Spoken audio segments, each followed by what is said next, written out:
In the heart of Finneytown Local School District, something remarkable is happening. Here, education transcends the confines of traditional classrooms, embracing the spirit of exploration, collaboration, and community. At Finneytown, learning is not just about acquiring facts and figures. It's about embracing the journey of discovery, where students are empowered to ask questions, challenge assumptions, and push the boundaries of their own knowledge. Every project undertaken here is not just an assignment. It's an opportunity to innovate, to experiment, and to take risks. Because in the pursuit of knowledge, failure is not a setback, but a stepping stone towards greater understanding. Collaboration is at the heart of every endeavor. Students learn not only from their teachers, but also from each other, drawing on diverse perspectives and skill sets to tackle real-world challenges. And as these students work side by side, they not only build academic skills, but also cultivate essential life skills, communication, teamwork, and resilience that will serve them well beyond the classroom. At Finneytown Local School District, education is not just a solitary pursuit. It's a shared journey that strengthens bonds, nurtures curiosity, and inspires a lifelong love of learning. This is Finneytown. This is our PBL showcase. Project-based learning in Finneytown didn't happen overnight. No, it actually started back in 2015 when a small group of staff decided to visit Yellow Springs to learn about it. Inspired by what they witnessed that day, those staff members shared with others the potential they saw in bringing PBL to Finneytown. Informal conversations among teachers about projects and possibilities started to gain steam, and more groups of staff ventured to Yellow Springs to gain a better understanding of PBL. A community among Finneytown staff started to take shape, and this group turned the fear of failure and trying new things into an excitement for risk and learning from mistakes. As time carried on, staff attended formal PBL trainings, developed pilot projects, and tested tuning protocols. The district created 4 RP PBL facilitator positions, and these roles were intentionally designed to provide thought partners for staff as they tried PBL. Last year, we hosted our first PBL showcase at Finneytown Secondary Campus, and today we host our second showcase, which has expanded and is at both Finneytown Elementary and Finneytown Secondary Campus. This journey has had its ups and downs, its successes and failures. It has required us to both learn and unlearn, and we wouldn't have it any other way, because the path we have been on from 2015 to today in and of itself has given us the very same experiences we hope PBL creates for our students: authentic teamwork, quality relationships, and internal confidence in the face of external doubt. Mary McLeod Bethune said, "We have a powerful potential in our youth, and we must have the courage to change old ideas and practices so that we may direct their power toward good ends." Today's showcase is about our students' power more than their projects. We see their potential and are leaning into the courage to challenge those old ideas and practices.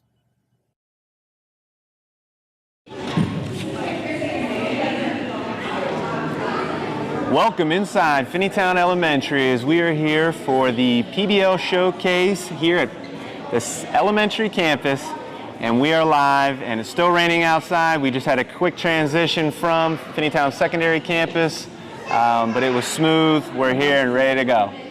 I'm Eric Muchmore, and if you were joining us for the secondary campus presentation, welcome back. And if you're just now joining us for Finneytown Elementary's PBL showcase, thanks for joining us. I'm joined by Jen Dinan. Jen, how are you? Very excited. We had a great show at the secondary campus, and I'm thrilled to see our gym is full here at the elementary. Lots of guests, lots of kids, so I can't wait to see what they present. And we have quite a few presentations for you. Jen, tell us a little bit about the presentations that will be on display at this showcase and some of our staff who are involved. So it's exciting. This is the elementary school's very first showcase, and we have every single grade represented from kindergarten to 6th grade. We have all subject areas: math, science, social studies, reading. I know Mr. George is over here sharing how his class created a zoo. We have Mr. Durr in the back talking about how we can save the earth. And so all kinds of fun stuff going on. Good things on deck here, and we are actually going to take you inside of one presentation. Jeanette Jenkinson's class is going to be presenting its project in its entirety. Rather than bouncing around, we'll focus in on that one. And we had a chance to sit down with her a few days ago to hear about her project, and we'll go ahead and show you that interview, and then we'll dive into the presentation.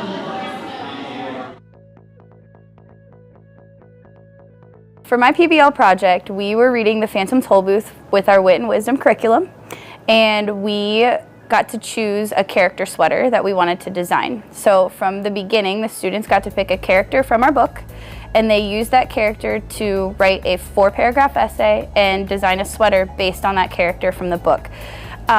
It was so fun to watch from beginning to end the students really dive into what they thought the character would wear on their sweater. And it happened around Christmas time, so of course we had lots of Christmas fun sweater looking things, and some kids really did a great job with it. PBL has taught me how to let the kids' creativity really shine. It has brought out a sense of creativity for me as well. I have always been one to be more in control, and I have been able to let loose and be a lot more creative in how I create my classroom and set up my classroom and allow students to feel comfortable in whatever they are doing in the classroom. What struck me about my students working on this project was when they actually helped each other instead of me and coming straight to me and asking me. A lot of the time, you know, the teacher's the one that they go to, but they know I cannot draw and they know I am not creative.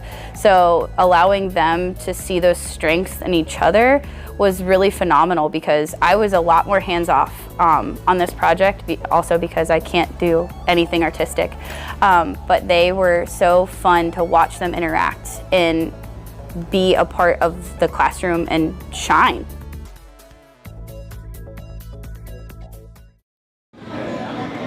Okay, we're just a few minutes from jumping inside of that presentation. Before we get there though, what struck you from Jeanette's interview? I appreciate, Eric, you and I are both former English teachers, so we know about the whole class novel, which is something that sometimes students aren't so excited about, but from Jeanette's interview, it's clear these kids are so excited about Phantom Tollbooth and the sweaters they created, so I'm excited to hear more. I am too, and what are you going to be watching for during this presentation, particularly our 5th grade students presenting? What I love is that really more than a presentation, it's going to be a conversation. So I am looking to hear about the kids' experience. I can't wait to hear what was hard for them, what they enjoyed the most, and just get a sense of what they learned through all of it. I'm excited too, and we're going to go ahead and take you there right now. We're going to send you inside Jeanette Jenkinson's class's presentation. You'll see it in its entirety. It'll feel like you're in the circle with the participants, and then Jen and I will join you after to reflect on what we just experienced. Enjoy. Welcome everyone. We're going to start by having everybody introduce themselves and share why it's important to be here today. So I'm Miss Jenkinson. I am a 5th grade language arts teacher here at Finneytown Elementary, and it's important for me to be here today because I want to show off my amazing students. I have several of them here today and the amazing work that they do. Bob the Builder. Why is it important for you to be here today, Liam? Okay, Declan, why is it important for you to Declan, it's important for me to be here because I get to show off my work that I did. Kenneth says pass. All right, I'm Laurie Banks.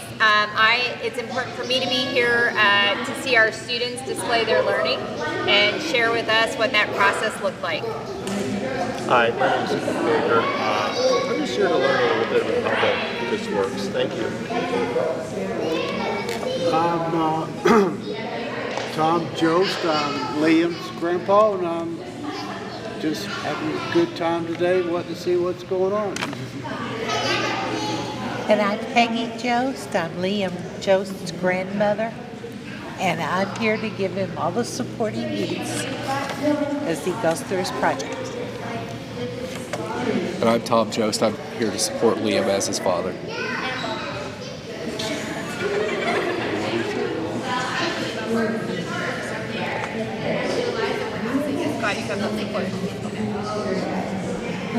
Hi, I'm Beth Merrill. I'm Lily Merrill's mom, and I think it's very important for parents to be involved in their students' school activities and to support them. Hi, I'm Jen Bayless. I'm the literacy coordinator at Finneytown, and I'm here to support the kids. And I think when they do projects, it's important they have an audience, so I'm glad to be part of it. I'm Natambi Simpson. I'm a consultant from Hamilton County ESC, and I'm here to see the amazing work that's happening at Finneytown. I'm Cassidy. It's important for me to be here to show off the work that I have done throughout the year. I'm Francis, and it's important for me to be here because of Bob's work. I'm Takaya, and I'm here to show what I have been learning for the past couple months. I'm Lily, and it's important for me to be here because I get to show off my work that I've done, and I'm kind of proud of it. You should be very proud of it. Yeah. Well, thank you all for being here.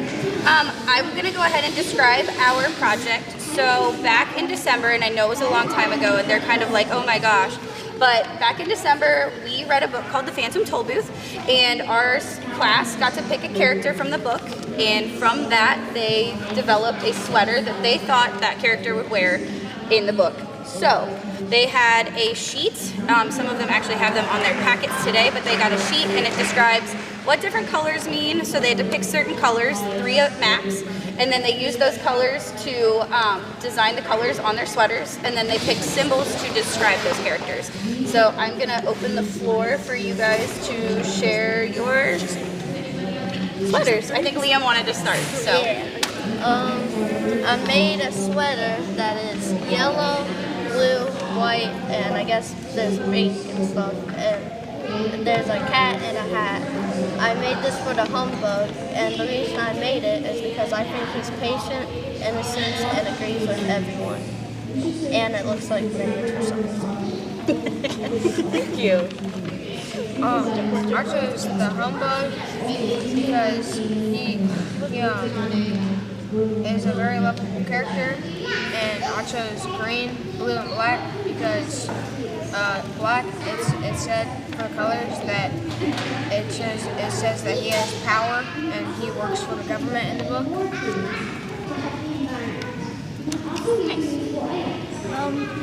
I chose to make a sweater for the character Milo, and I chose the colors orange, brown, and blue because I don't actually remember what they meant.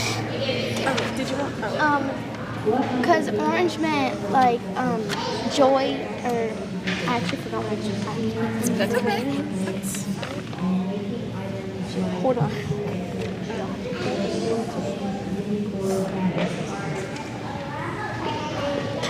I can't find where I said the orange. That's okay. Oh, I chose the color orange because it means energy, and Milo has a lot of energy. And I chose blue because I need to find it again.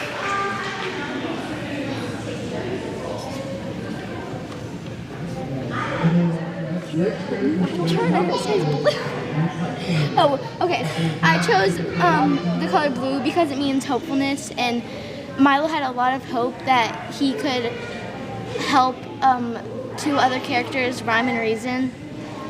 And then I chose brown because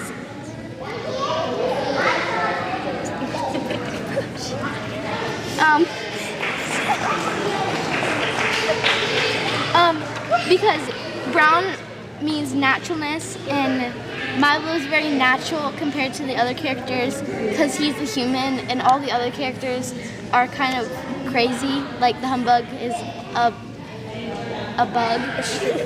So yeah. I chose the Counts because, well, they're kind of an underrated character, and like nobody else wanted to do them. And I picked a lot of colors, so I'm just gonna say why I picked this symbol. I picked to put a thesaurus because the Counts, the way they talk, they always say everything in synonyms, like sorry, excuse me, forgive us, pardon, regrets. They would all say a different word meaning the same thing. And in a thesaurus, that's like a dictionary for synonyms. I chose the character spelling bee because... Nice. Oh, just that. You're fine. Oh, okay. I I chose the character spelling bee, and the colors I picked were orange, yellow, and blue. I picked orange because he's joyful and he has joyful energy. In the book it said I can spell anything A-N-Y-T-H-I-N-G. He boasted, testing his wings. And I also picked yellow because he's cheerful and he brings a lot of happiness to others in the book. And I picked blue because he's peaceful and doesn't harm others, and he has a lot of confidence in the book. My character I chose is Alec, because I think he would wear a sweater that looks like a little army coat. And if he wore it, it kind of looks like he never changed because he already wears an army coat, kind of sort of looking. So for the colors, I chose black for the detailed lines in the book and the buttons because he's magical and he can fly.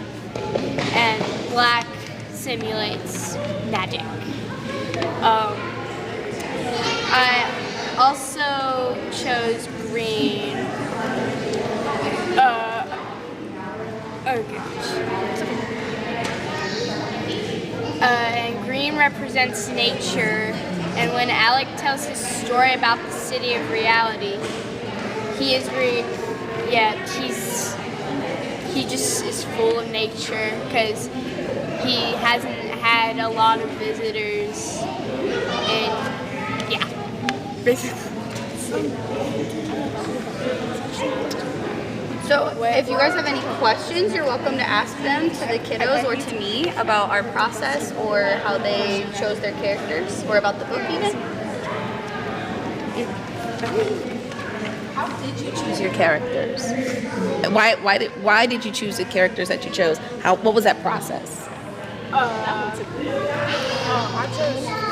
chose the humbug because I thought his design was really cool and I thought his personality was really nice.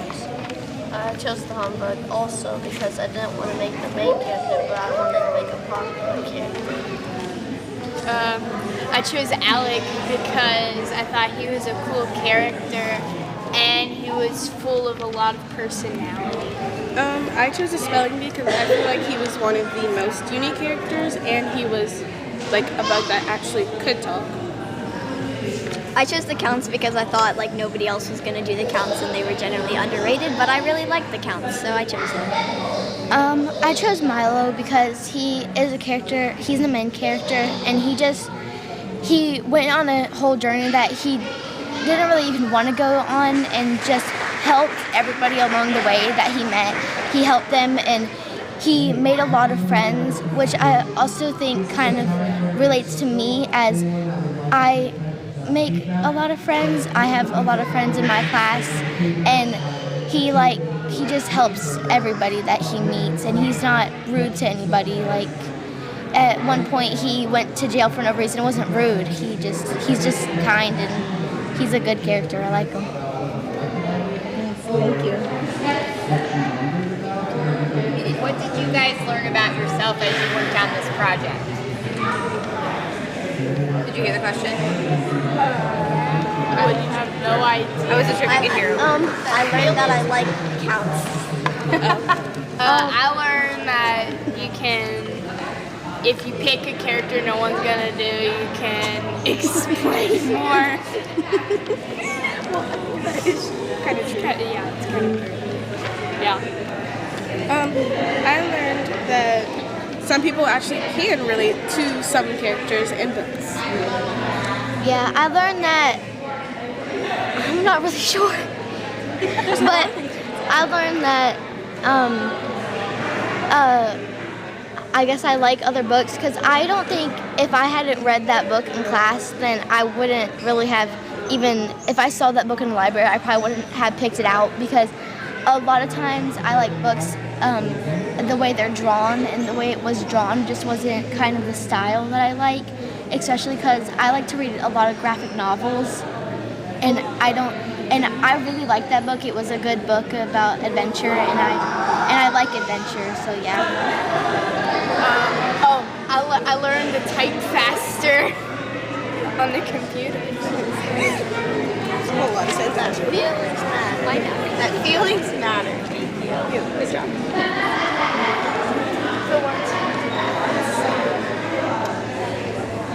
I have a question.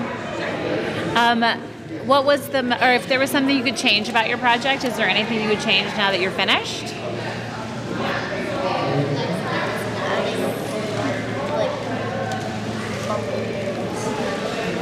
He's saying Bob the Builder.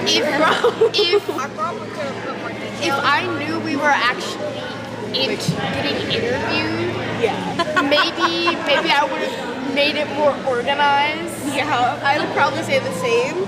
I would make it way more organized. I'd just make it way more organized if I knew we were getting interviewed. I didn't know you were going to get interviewed either. You told us. She said it's not on. I did ask. You told us. You said yes. You just told That's us. fair. I think if I could change something, I would spend more time on having them relate to the characters because they do relate to them. And I think that kind of, because it was so long ago, it feels like we can't relate to them now. But they did a really great job relating to the characters throughout the whole time. Yeah, I would have made mine at least a little bit. Did you have a question? Did this help you guys want to read more from the author? More from the author? Yeah, because I think, well, maybe I have to read the book. I wonder if you guys want to read more of this. Did the book make you want to read more from the author? I mean, it kind of depends on what type of, way he's writing the book, because this book kind of didn't really make sense. It had bugs talking and stuff. A lot of chaos. Yeah. It was pretty chaotic. Chapters and places that we didn't know of. It made no sense. So it kind of that just means that the author has a lot of information and imagination. You have to really maybe read the same sentence a couple times to actually understand what it's meaning. You can't just read a chapter and be done. You have to read the book. I would probably read another book because I like that book, and I honestly I don't read a lot because I just I have a ton of books in my house that I read, and I don't love to read, but it's something I like to do, and I would read another book from the author because the book was good, and I feel like I would like to read another. And the fact that book is banned just makes me it just adds more imagination. Gets banned from public. It just makes society. It makes no sense. It just makes the book better because it makes you realize that you're the only person who would actually understand what the book is, because no one else would be able to read it since it's banned. It's banned from society. It was banned for a year, and it is no longer banned. So they're dwelling on something that happened for 1 year. Yeah, so 1 year ago, if you were to look at that, you could find it. Dwelling. I didn't like the book. That's fair. The book was great. It was kind of crazy. It was kind of crazy. I enjoyed it. It was. So we were the first people to actually read it. Did you have a question? Oh, okay. You were leaning in, so I wasn't sure. Okay. All right. If you guys would like to leave any feedback, there are pens and papers and things like that over here. You murdered the book. Thank you guys for all joining us in our circle today. I'm guilty. Good job. No, you were the leader. I was crying. You were awesome. So that was the end of Jeanette Jenkinson's class's presentations. Jen, fun to hear our kids talk about books that way, huh? It is, yeah, it's great. What were your initial takeaways from the conversation that we were just able to listen to, the kids presenting, interacting with the audience? What were your first thoughts? I had a couple thoughts. First, when they checked in, the kids, a lot of them, why was it important for them to be here? Because they want to show off their learning, and they don't get to do that a lot, and they're proud of themselves, as they should be, because they've worked hard. So it's exciting that the audience here and the audience at home gets a chance to see that. The other thing that struck me, I know in a lot of classrooms, and I did this as a teacher, a presentation was a very nerve-wracking thing for students. Yes. And I felt that way when I was a student. And what I saw here, because it was in a circle, more conversational, everyone checked in, Even when someone may have lost their thoughts for a moment or needed to check something, that was all perfectly okay and acceptable. And as you've seen on this live stream, we've even had moments when we've bumbled. That happens. And so our kids get to have that perseverance and practice, like, it's okay. It doesn't have to be perfect. I appreciate you saying that, and there is comfort in sitting alongside of your peers and being seated in the circle. It is that community feel, that atmosphere of support, being more conversational, which definitely decreases the pressure on the feeling of the need to be perfect, and we were able to see that there. We're about to take you to Laurie Banks, who will be interviewing a few of our students. Before we get there, anything else about PBL and how it was displayed in that circle? If you were able to listen carefully, we saw our kids synthesizing what they've learned. They'd analyze those characters. They picked colors that they felt fit. They chose characters. I loved one young lady said, it's an underrated character. Back in the old days when we did it, a lot of times it was read, comprehension questions, summarize. PBL just helps take the thinking to a whole new level. Absolutely, I know. And as someone who taught English many years ago and seeing the power of PBL now, it does make me wish I could go back and maybe do things a little bit differently for the students that I worked with back then so that they would have a richer experience like our kids are getting to experience now. But lessons learned, and proud of our staff for taking the leaps into PBL and attacking it with our kids, because we can see kids are enjoying it. Speaking of our kids, Laurie Banks, our superintendent, is joined now by two students who just presented. We're going to send you there to hear what they had to say about their presentation. All right, thanks Jen and Eric. I'm here with Lily and Liam, and they're going to tell us a little bit about what surprised them in the project that they did in Miss Jenkinson's room. What surprises me is that when we did this, I had no idea what to do. And when I figured out what character I was going to do, it kind of helped me connect with that character, and it made me feel happy. Thanks, Lily. My name is Liam, and I didn't think a lot changed, but I think the colors I chose were important since the humbug is very nice. Yeah. So tell me, what was your favorite part in reading the book and then creating the sweater?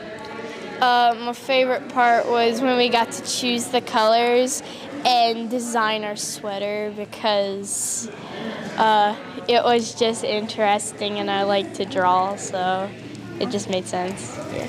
I think it was interesting getting to be creative, making a new color combo for a sweater, and it really just helped me see how the humbug was.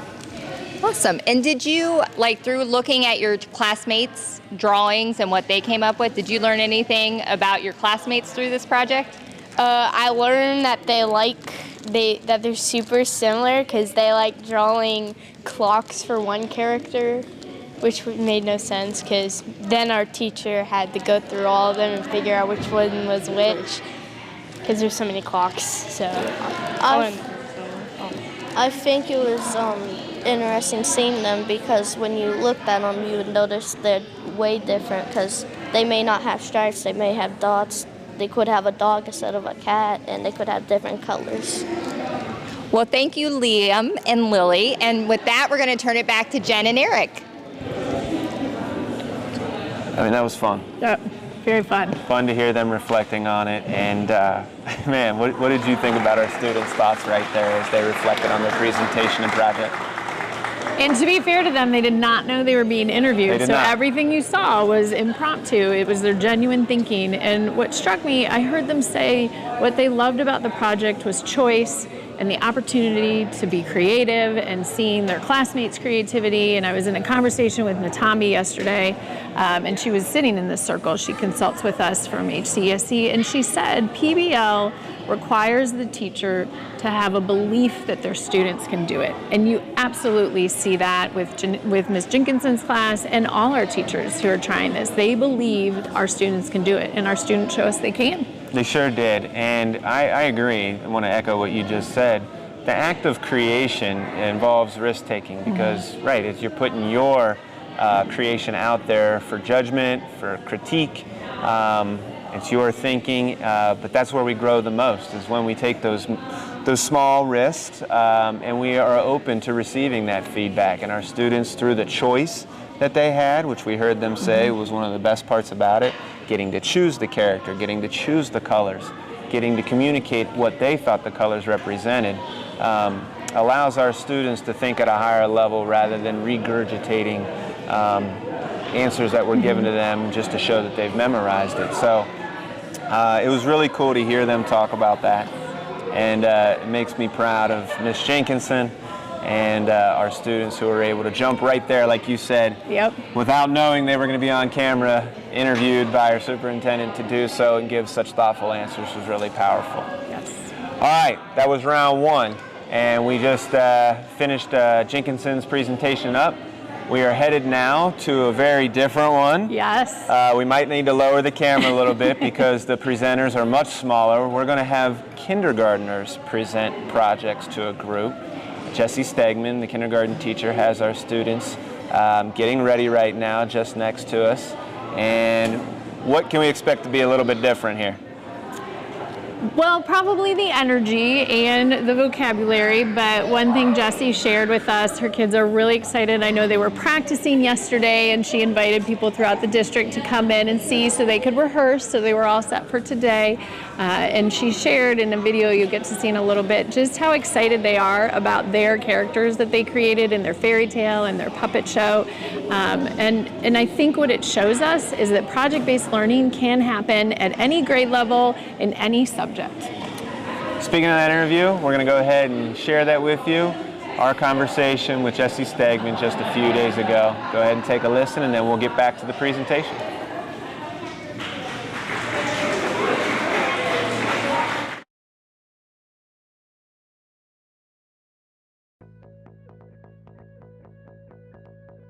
Hi, my name is Jessie Stegman, and I teach kindergarten. So as part of our reading and writing curriculum, we studied fairy tales, and we studied the parts of the stories, like the character, the setting, the problem, and the resolution. And to help us dive more into that, we created popsicle puppets, and the children loved retelling the story with the little popsicle stick puppets.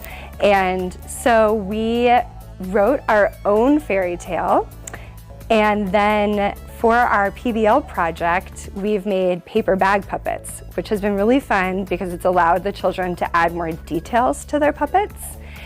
And so today you are going to see a live presentation of the fairy tale story that the kindergartners wrote with the puppets that they've made themselves.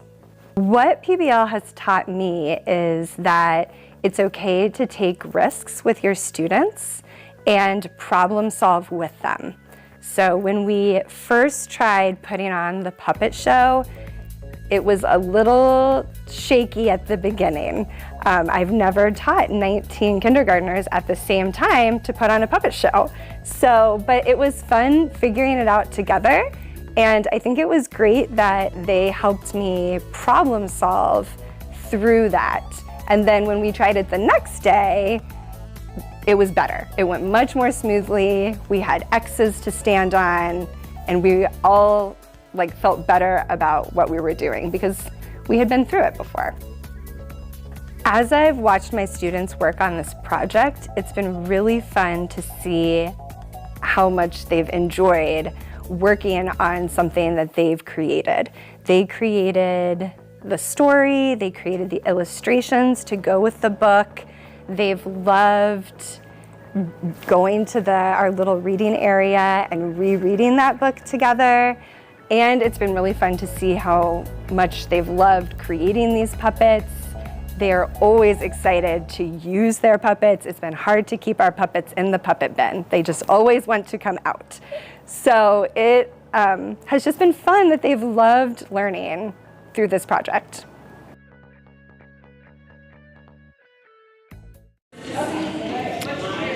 Jessie's energy is certainly infectious. Absolutely. And man, grabs you. She does such a good job with our kindergarten students.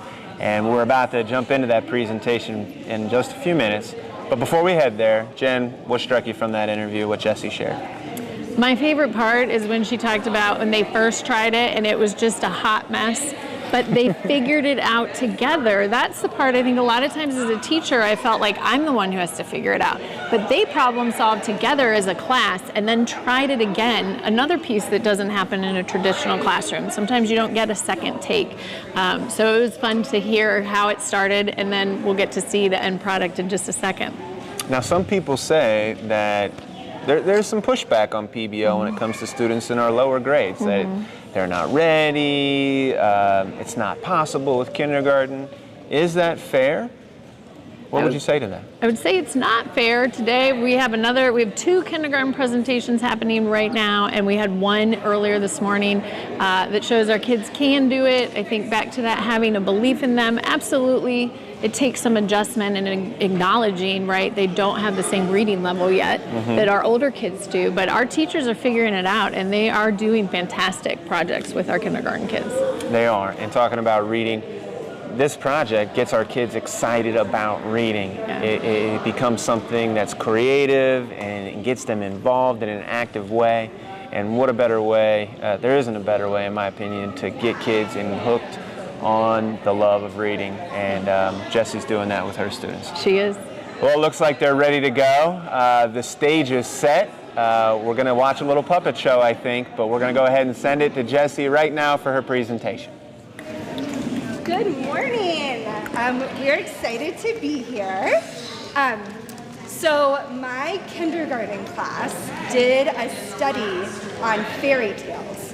And so we started by reading a story of the 3 Little Pigs, and we learned about character, setting, the problem, the resolution, and we had a really fun time doing the puppet show with popsicle sticks. And so we wrote our own fairy tale. It is called The 3 Super Cows, and we worked together to write the words, and then the children got in small groups and illustrated our story. And we had so much fun telling stories with puppets that we turned our own fairy tale into a puppet show. So this is a puppet show of our story, The 3 Super Cows. All right, are you guys ready? Okay. Can you guys hear me okay? Yeah. Okay. I remember when I told the story, like, you can snore and make sounds. Let's pick it, Mom. Oh, you're the sleepy one? You're the sleepy one, so you'll snore. Okay. And you're the stick. You guys want to switch spots, because you're the first one, you're the second one. You're the first one. Okay. All right, the 3 Super Cows by Mrs. Stegman's class. Once upon a time, on a sunny farm, there were 3 super cows. Ooh. The first super cow had super sleep powers. He built a house of straw and went to sleep. The second super cow had super play powers. She built a house of sticks and began to play. The third super cow had super smart powers. She built a strong house out of bricks. One day, a big bad dinosaur came to the farm and roared her big roar. Roar! She wanted to eat the super cows. The big bad dinosaur found the straw house. She roared her big roar. Roar! And blew down the straw house. The big bad dinosaur found the stick house. She roared her big roar. Roar! And blew down the stick house. The big bad dinosaur found the brick house. It tried to blow down the brick house, but she could not blow it down because it was too strong. The dinosaur stomped away angrily. The super cows worked together to make a plan. The second super cow used her super play powers to make the dinosaur play. The first super cow used his super sleep powers to make the dinosaur sleep. The third super cow used her super smart powers to fly the dinosaur to Volcano Island. The big bad dinosaur was gone forever, and the 3 super cows lived happily ever after. You guys want to come to the front and take it out?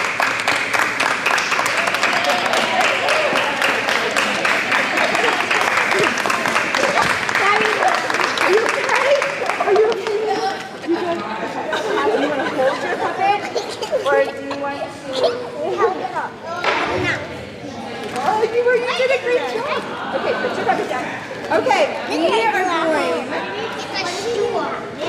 So now you're going to be the audience, and the next group is going to do it one more time. Oh, hey, Chrissy, do you want a water bottle? You can have a water bottle. You may have a water bottle. I want a water bottle. Okay, can you guys sit down? Before you get your water though, I am wondering if our audience might have any questions about our performance. Like any questions about the story or the props?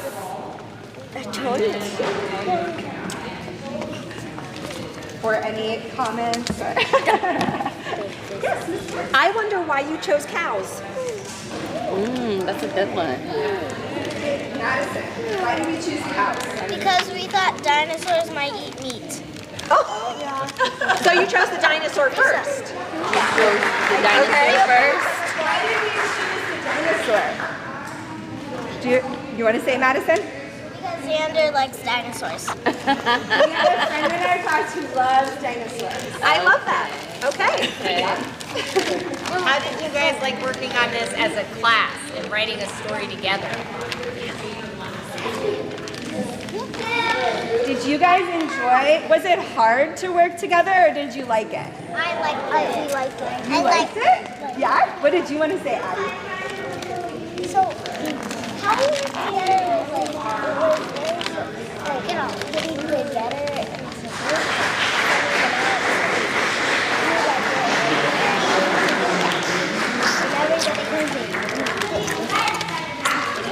did the right things and Yeah, we got into small groups, and everybody did the right thing, everybody did the right stuff. Is that what you said? Yeah? I got a question. How long did it take you guys to come up with the story and do all the illustrations? How many weeks was it? How long have you been working on this project? Rosie. for a really long time. For a really long time. Before or after winter break? It was after winter break. It was about February when we started writing our own story. And then we took a little break from it and then came back to it and got our puppets ready. We've been performing the puppet show for different staff members at Finneytown so that we could practice for today. Yes. And so everybody in our whole class could have a turn being a part of performing the puppet show. Yeah, those were great questions. Okay, we are going to perform it one more time. And then if there are any other questions or comments, we'll take them at the end. Okay, so Addie and Madison and Lisa, Alfred, do you want to do it? You want to do it? Okay. Rosie, do you think that you could be a cow again? Could you do it one more time? You want to do it, Gemma? Yeah. Take my cow. I think my mom wanted it. Why did she bring that for you? I'm going to take my cow. Why is that for? Okay. Addie, you've got your picture. Okay. There you go. Okay, are you guys ready? Okay. Action. All right, the 3 super cows. written and performed by Mrs. Stegman's class. Once upon a time, on a sunny farm, there were 3 super cows. The first super cow had super sleep powers. She built a house of straw and went to sleep. The second super cow had super play powers. She built a house of sticks and began to play. The third super cow had super smart powers. She built a strong house made out of bricks.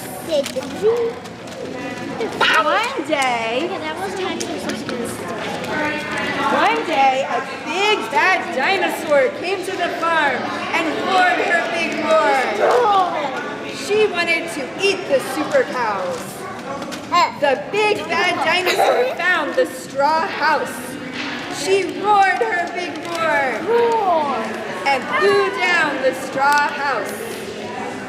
The big bad dinosaur found the stick house.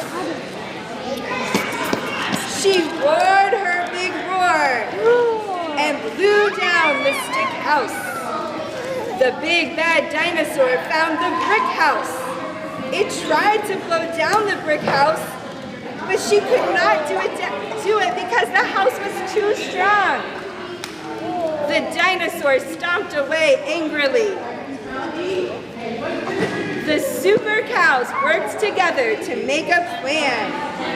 The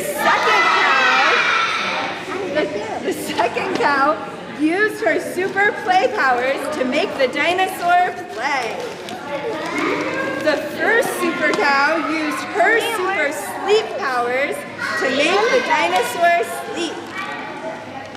The third super cow used her super smart powers to fly the dinosaur to Volcano Island. The big bad dinosaur was gone forever, and the 3 super cows lived happily ever after.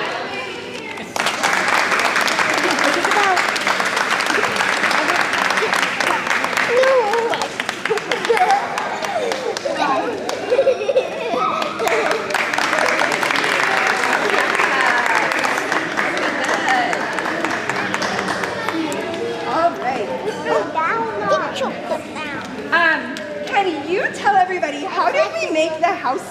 Good. Rosie, how did we do that? We made, can I get a water? We got scraps, we got different materials, and put them together. We cut it and how did we did it all? Yeah. Did we do it individually or did we do it in groups? We did it in groups, like Maddie and Gemma were in group, and me and Maddie. Yep, we did it in groups. All in groups. What about the puppets? Did we make the puppets in groups? Yes. Now, how did we make the puppets? We did make the puppets. We worked by ourselves and everybody made their own puppets. Callie brothers. All right. Any last questions or comments? Mark on each piece that you did that, like when you were putting it together. So you each individually did your own puppet. Did you mark on there that this is your puppet? Yeah. We did. We wrote our names. Oh, when the puppets that they used were the ones that they made. Well, most of them. Yes.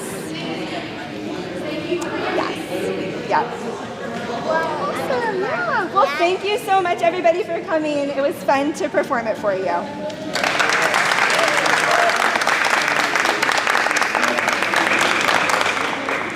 I mean, that was so cute.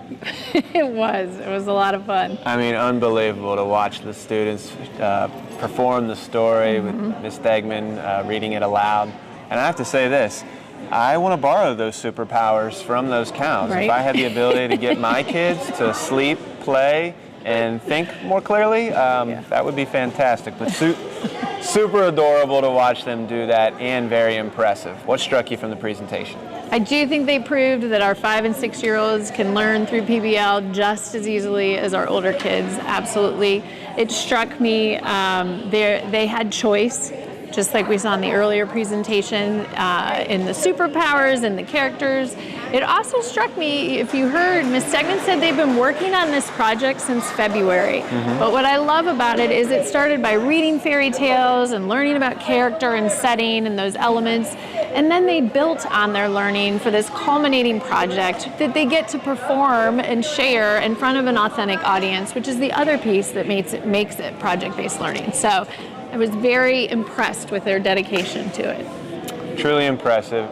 You mentioned our audience members, our guests who are here listening, participating, asking good questions. The work of our RP and PBL facilitators, Tammy Dietz, Lauren Henline, Mike Kennedy, has led to this event happening. They extended the invitations. I know they sent out many handwritten invitations that went out through the mail. They've made many phone calls. A great deal of work from them to make this event possible. Beyond this event, what has struck you about their work in its entirety, how they approach things? Well, just as people, Tammy, Mike, and Lauren are a powerful team. They always have energy, so hardworking, such positivity and enthusiasm. And they believe in our kids and our staff. And what's great about these positions, in my mind, is that teaching is hard. And so to just figure out your lesson plans is a challenge, and then you're managing your class. The facilitators come in and they're your thinking partners, and they help you figure out what something could look like, and then they also are willing to get resources and things for you. So my favorite part, we've said over and over, you and I meet with the facilitator team regularly.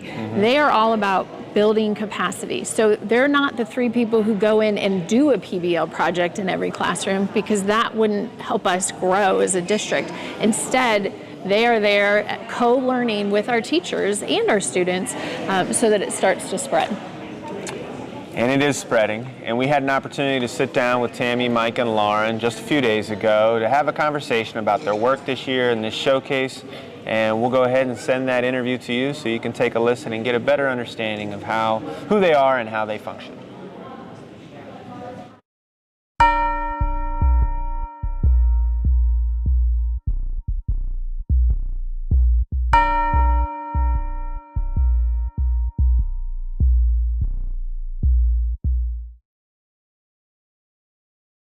What you do as RP and PBL facilitators for our district, a lot of districts don't have anything like that. So it's new, and as with all things new, there are doubters and naysayers. We're all aware there are people who don't believe in your roles, who say, we have other issues we need to be addressing, like student behavior and literacy and math. How do you respond to that? It's hard because, as you said, we also hear comments made about us, and we try not to take it personal. Some days it's easier to not take it as personal than others, but that's just real, that we're humans too. And we hope that people start to see that we're working just as hard as they are, and we're there to support their work as well. But regarding the tougher issues and things that need to be addressed other than RP and PBL, I think our philosophy and our thinking is what we can control is what's in our classroom. And if we can get every person to be doing the best they can in their own individual classroom, then that's going to change the whole system. If we can just focus on what we can do and not what somebody else could do for us or to someone else. So it's really empowering everybody and letting them realize that I do have control over this. I can at least do my part. I get where teachers are coming from. Like, we hear that, but we don't take offense because we know that teaching is really hard. It's difficult. You're dealing with complex human beings, the adults and the students. And let's just face it, we know that education is broke right now. So we don't take offense to it. But I gotta tell you, we hear that, but we also see people grabbing us out of the hall saying, can you work with us? We've got this idea, we got this project, we want your help.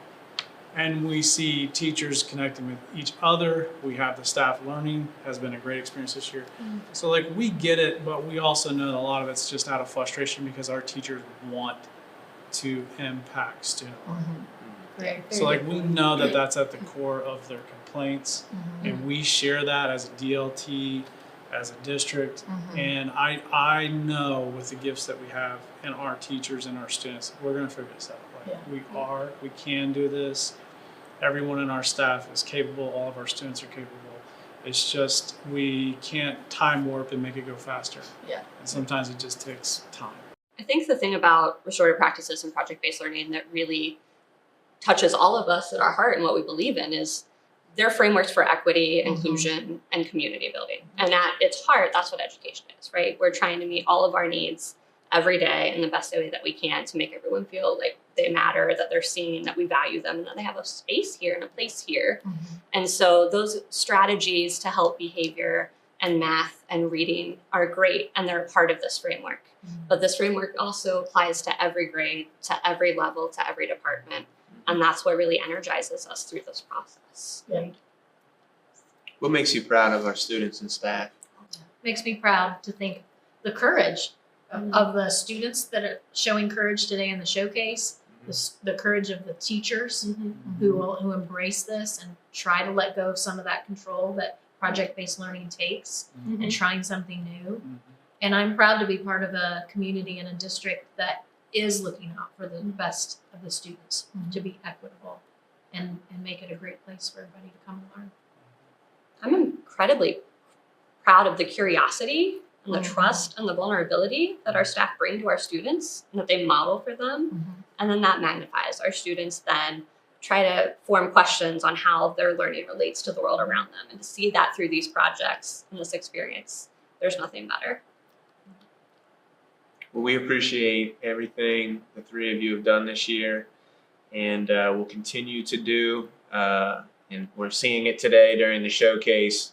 Kids, staff, community members, alumni, all coming together in this very unique, very cool learning experience where those gifts you talked about before and the courage you mentioned, equity, it's all on display. And it's really neat, and we can't thank you enough.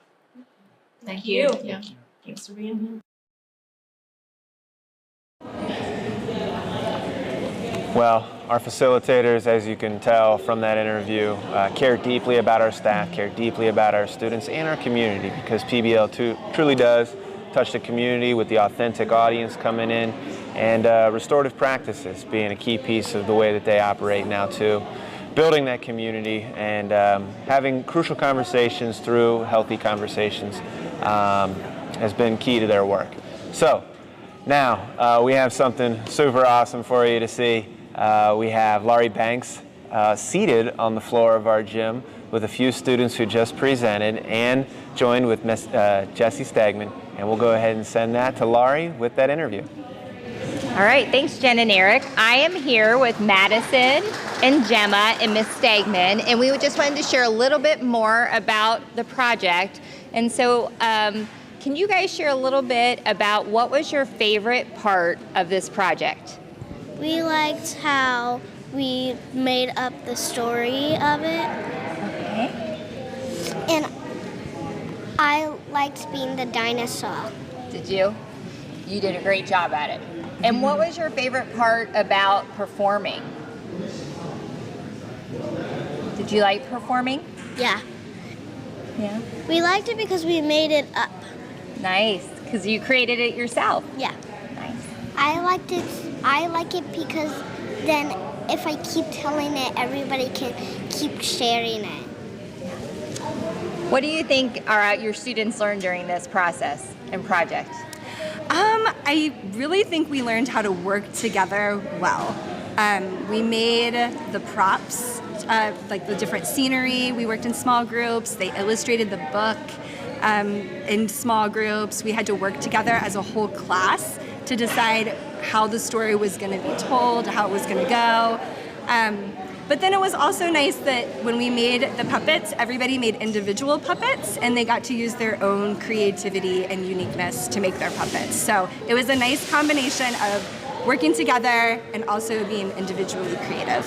That's awesome. I want to say I was super impressed by the performance because it's hard to perform in front of people, so thank you for sharing that, and thank you for giving our students this learning opportunity. Yeah, it was really fun. So with that, I'll send it back to Jen and Eric. Again, I know I keep saying it, but that was adorable. Hearing our kids share those reflections seated on the floor of our gym with their teacher and Laurie was fantastic to hear. It was. For sure. Jen, this is it. The Right. PBL showcase here is coming to an end at Finneytown Elementary. We had the one earlier today at Finneytown Secondary Campus. As we wrap up, how are you feeling right now? The biggest feeling is one of pride.